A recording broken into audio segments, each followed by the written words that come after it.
Good morning again. Well, you might buy it in the store, but what about staying in and making it on your own?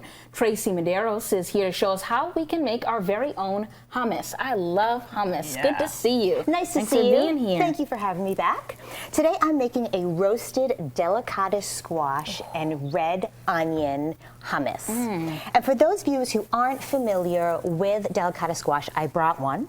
And when you're purchasing a Delicata squash, just look for one that doesn't have wrinkled skin. Okay.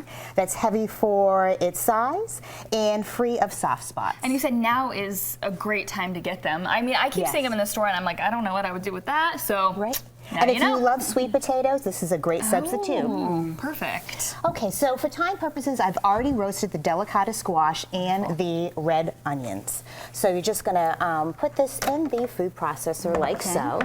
And what I like about this recipe, why I chose it, again, it's a great make-ahead dish for Thanksgiving. So if you're looking for a simple snack or a tasty appetizer, I would recommend And this it's kind dish. of a fun twist. You know, you get a lot of the same, Thanksgiving staples, which are all so great, but it's nice having a bit of a variety. Exactly, and just, it's a great way to utilize squash in a unique way.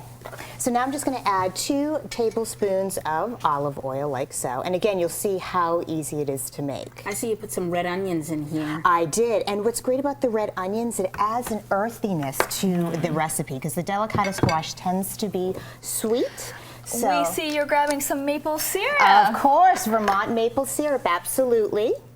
And I'm gonna add a half of teaspoon. Do you want to be careful? I mean, could that make it super sweet, super fast? Or is It that- could. So that's why I like to be light-handed with it and just start with a half a teaspoon. Cool. You can always add more. Some minced garlic, then some chickpeas. And I recommend reserving the juice from the chickpeas if you need to thin it out. Okay. Some tahini. Add that. And if you make a big batch, it can not only be way tastier, but less expensive. Hummus can be pretty expensive in the It store. can, depending on so- the ingredients that Yeah. you use. And some lemon juice. I think so many people don't realize they can make it on their own. And some fresh rosemary, and that's it. And then we would turn on the food processor, All right. and then until you have a nice smooth consistency. And this is the final product right here. And what I like about hummus too, you can also serve it with vegetables. I will take one for the team. And for those viewers who are looking for additional recipes, I have some great ones in the Vermont Farm Table Cookbook and also the Connecticut Farm Table Cookbook. There's a great stuffing recipe in there. There's great side dishes. So And fresh. this particular You can get- recipe is in the Edible magazine. Exactly, the current issue of Edible Green Mountain magazine. You definitely get the maple syrup. Love it. Thank so you. good. Thank you. Gary, how are we looking today?